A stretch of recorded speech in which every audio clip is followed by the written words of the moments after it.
setembro de 85. Com mais sutileza ou menos sutileza, a questão da dívida externa vai estar na agenda das negociações entre o presidente Sarney e o presidente americano Ronald Reagan na viagem que começa terça-feira da semana que vem. Hoje, o presidente americano mandou uma mensagem ao presidente Sarney por conta do 7 de setembro.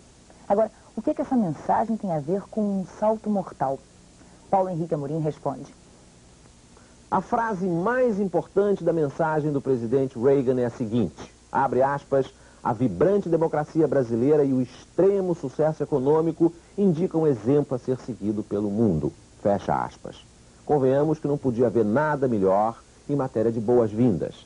Essa mensagem está no mesmo tom de vários outros sinais recebidos nos últimos dias pela diplomacia brasileira. O governo americano está muito empenhado em que a viagem do presidente Sarney seja um sucesso. Um sucesso especialmente aqui no Brasil. Hoje ainda veio um outro sinal que conta a favor. O vice-presidente americano George Bush tomou a iniciativa de pedir ao presidente Sarney para incluir na audiência de quinta-feira de manhã os secretários de Estado George Shultz e o da Fazenda James Baker. Será mais um encontro de trabalho num espaço que poderia ser preenchido apenas por formalidades. Mas tem um gigantesco ponto de interrogação.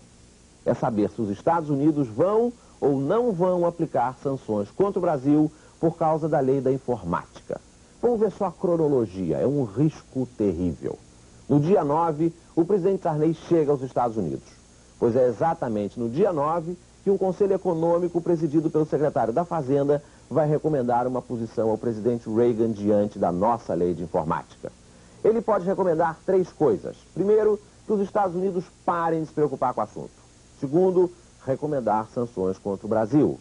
E terceiro, que é a solução ideal para o Brasil, recomendar que os Estados Unidos continuem investigando o assunto e jogar o problema lá para diante, de preferência para depois das eleições. No dia 16, terça-feira da outra semana, uma semana depois do presidente Sarney ter chegado a Washington, o presidente Reagan vai ter que escolher uma das 3 saídas. O governo brasileiro está desconfiado de que ele vai adiar o problema, empurrar com a barriga, mas não recebeu nenhuma garantia do governo americano de que as sanções não serão adotadas. Esse é o aspecto emocionante dessa viagem. É dar um salto mortal e só depois olhar lá para baixo para ver se tem rede.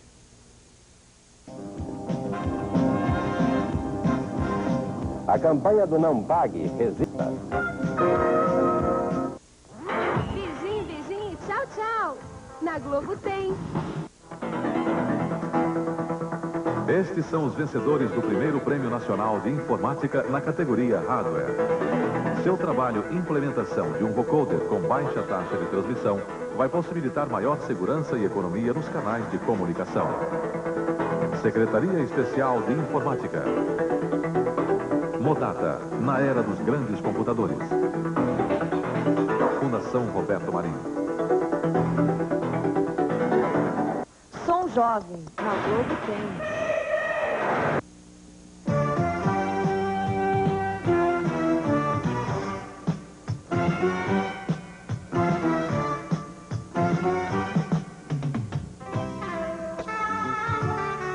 Descubra os novos caminhos da moda do alto verão brasileiro. O momento maior da moda mineira em Belo Horizonte, de 9 a 12 de setembro. Realização, Nilson Farias. Educação, na Globo tem. Anhalinga do Inhozinho, Vitabovô, Inhorelima. A galinha do vizinho bota ovo amarelinho. Esse é um jeito de cantar de trás pra frente de um compadre meu, o Arizinho. Ganha dinheiro com isso, vive inventando moda. Agora, se tem uma coisa que o sujeito não pode inventar moda, é na agricultura. Aí ele tem que fazer parceria, você sabe com o quê? Com a tecnologia, ó. Tenha fé na tecnologia. Fertilizantes Copas. Nhá tem fé na Gia Lonotec. Ou vice-versa, né?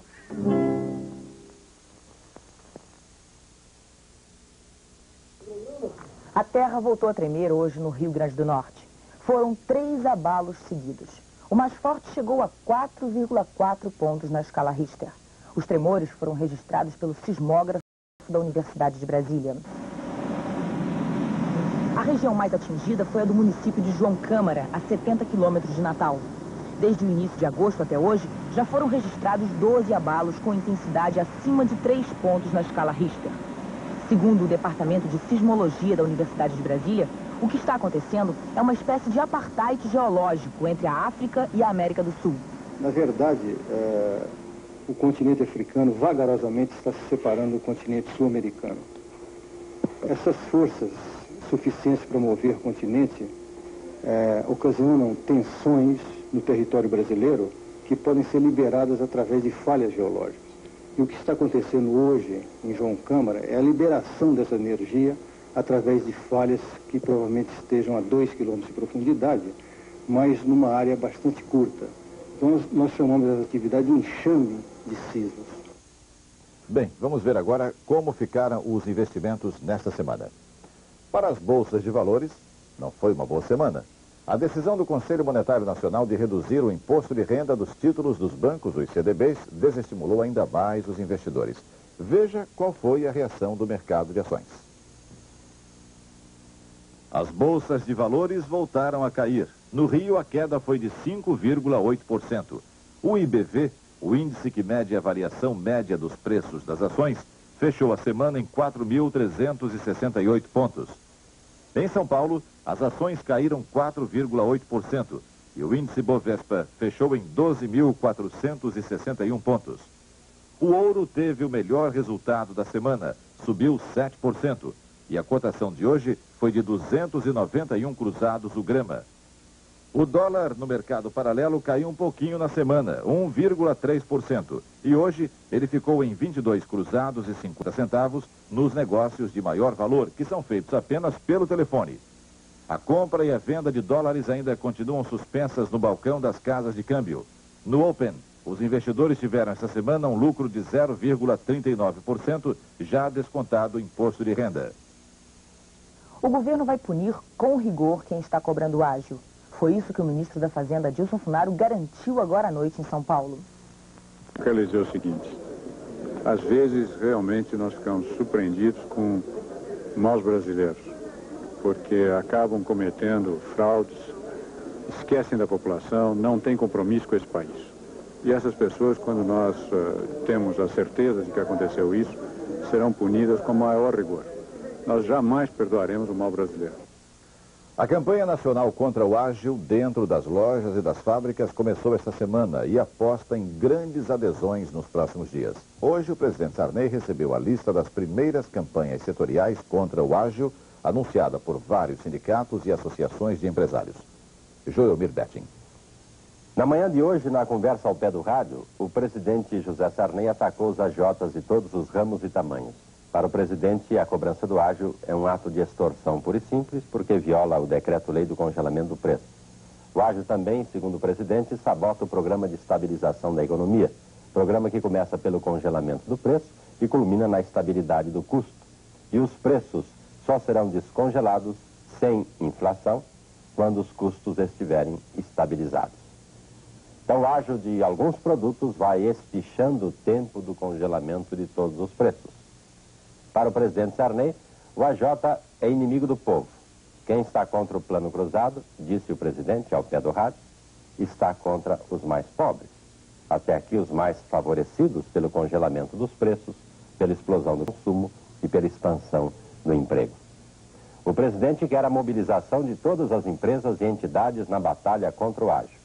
E lançou hoje o lema da campanha: não pague, resista e não compre. Os AJs não podem ficar fora do mercado por muito tempo.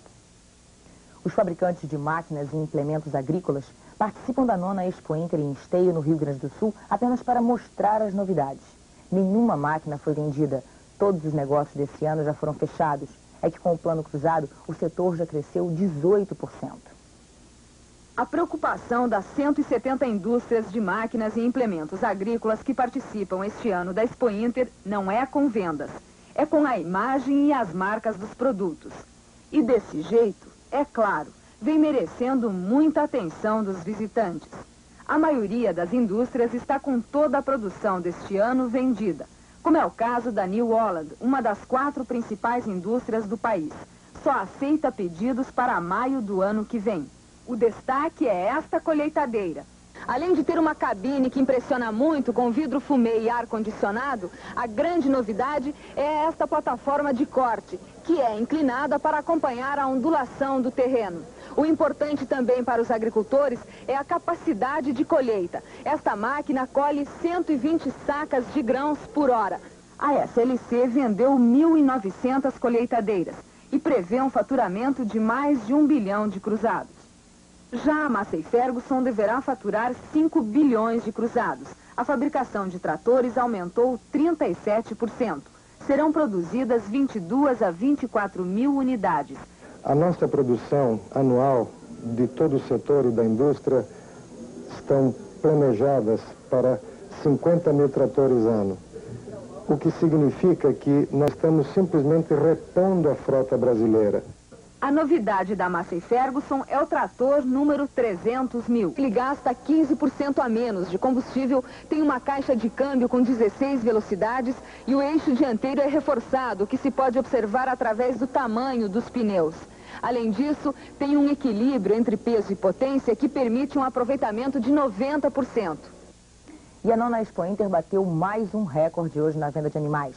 Um touro charolês foi vendido por 800 mil cruzados. Ele foi comprado por Ari Palma Velho, da cidade de Bom Jesus, no interior do Rio Grande do Sul.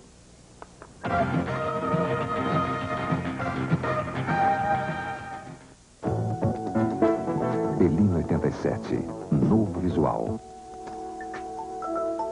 Economia.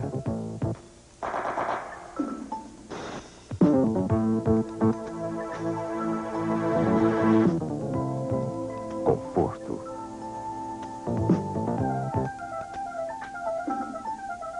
Segurança. Belin 87, o carro mais versátil do país.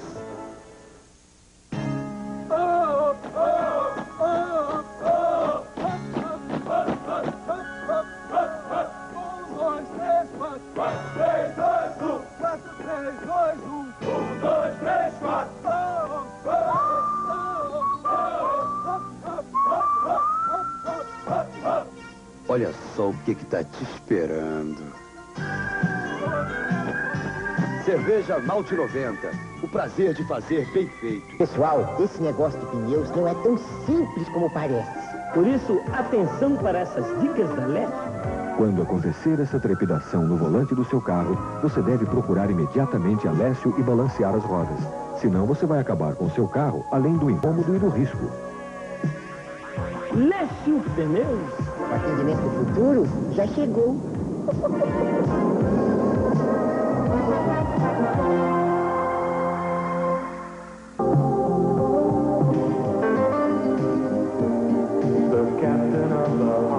Um balaço internacional em discos e fitas som livre. A educação está em crise. Quais os problemas do ensino no Brasil? Analfabetismo, universidades mal aparelhadas, o despreparo dos jovens para enfrentar o mercado de trabalho. Neste domingo, Eleições 86 analisa estes problemas e pergunta: o que a nova Constituição pode fazer para melhorar o ensino no Brasil? Eleições 86. Apresentação Eliakim Araújo e Leila Cordeiro. Domingo, depois dos gols do Fantástico.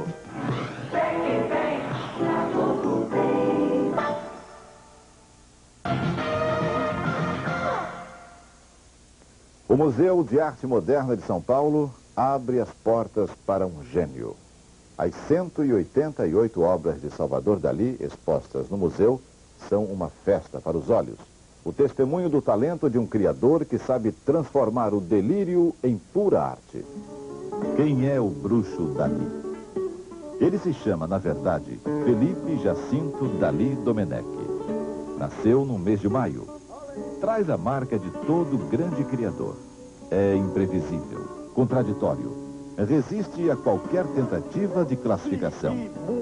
Uma vez ele decretou: o meu bigode é o próprio surrealismo. O rótulo de surrealista acompanha o nome de Dalí por todo o mundo. Mas ele próprio se encarrega de desmentir. Diz que já não é surrealista. Prefere que o chamem de hiperrealista. Contradição? Não, nem pouco. Porque Dalí destrói com seus quadros a fronteira invisível entre o real e o imaginário. E o que é, afinal, a grande arte? Se não a síntese absurda entre o sonho e o chão, a verdade e a mentira, a razão e o delírio. Anarquista, monarquista, utópico, crítico feroz da sociedade de consumo, inimigo das ideias comunistas, que valor tem todos os rótulos diante do brilho da criação de Dalí? Eu vivo constantemente inspirado, porque en cualquier momento, ahora mismo estoy inspirado, o sea, puedo, por eso todo lo que le digo es de muy buena calidad. Como todo grande artista, Dalí é feito da matéria do sonho. Há 82 anos ele sonha. Há 82 anos ele delira, até quando fala do Brasil. Ele jura que jamais virá ao Brasil, porque tem medo de ser devorado por índios ou por cobras. Mas os quadros de Dalí vieram para ser devorados por nossos olhos, por nossos sonhos, por todos os nossos íntimos delírios.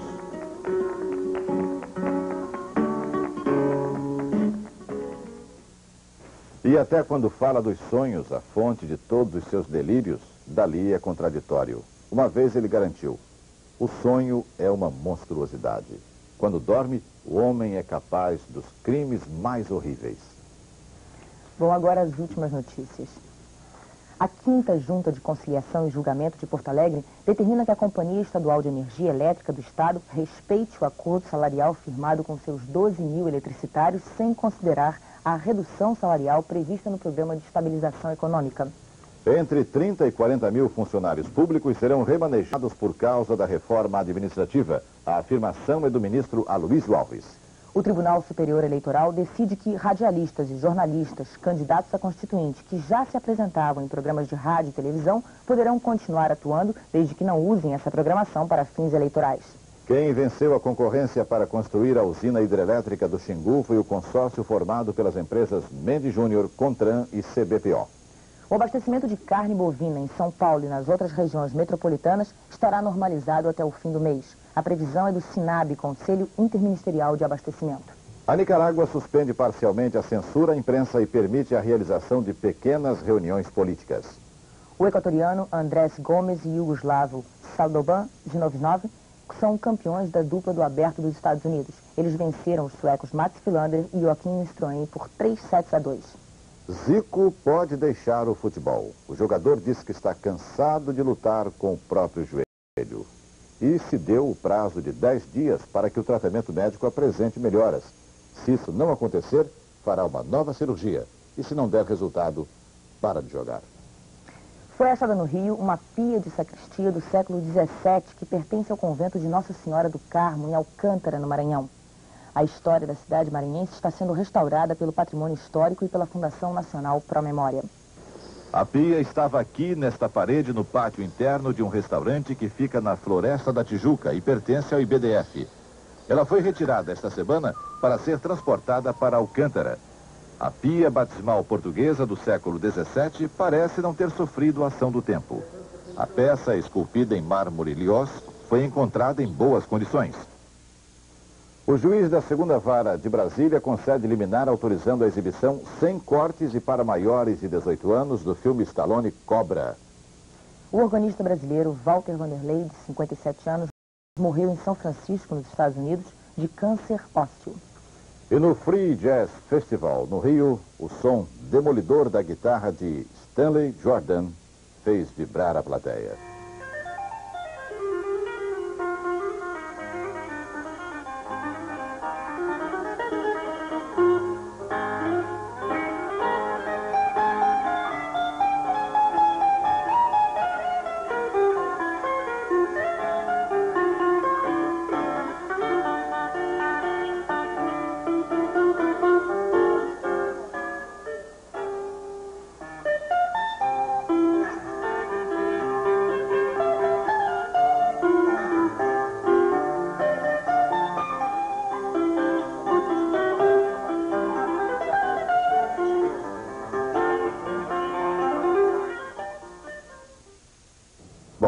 Por hoje é só. Para você, uma boa noite e até segunda-feira. Boa noite. Não esqueça que no minutinho começa o noticiário do seu estado. TV Campinas, ZYB 859. Assista agora Jornal Regional, 3ª edição.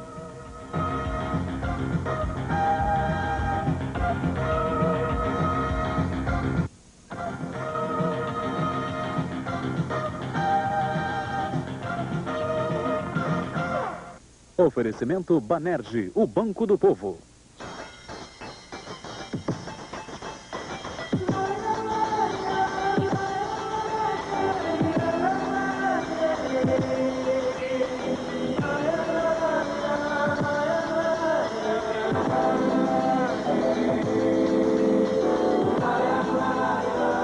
Independência, uma obra de todos nós.